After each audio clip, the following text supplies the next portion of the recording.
యేసుక్రీస్తు ప్రభువారు యెరూషలేము మందిరమునకు ప్రవేశించాలని నిశ్చయించుకున్నాడు. వెళ్ళాలనుకున్నప్పుడు ఆయన ఏం చెప్పాడంటే, శిష్యులకు పలానా ప్రాంతంలో ఒక గాడిద ఉంటుంది, మీరు విప్పి తీసుకొని రండి. He has great prophetic insight.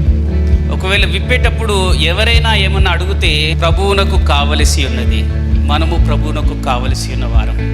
ప్రభువు వాడుకొనుటకు అర్హమైన పాత్రగా ఉండాలంటే మనం మన బంధకములో నుండి బయటికి రావాలా.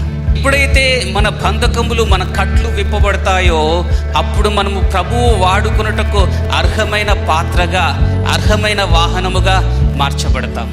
God has a special plan for each and every one. నీవు ప్రభువు వాడుకొనదగిన పాత్రవు. That's why we need to set our self free.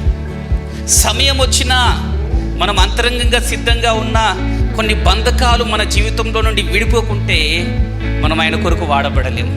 ఆ బంధకములు మనల్ని ఇంకా ప్రభువు వాడుకోవడానికి అడ్డంగా ఉంటే పరిశుద్ధాత్మ అగ్ని చేత ఆ బంధకములన్నీ కాలిపోయి ఆయన వాడుకున్నట్టుకు అర్హమైన పాత్రగా మార్చబడుదుము గాక.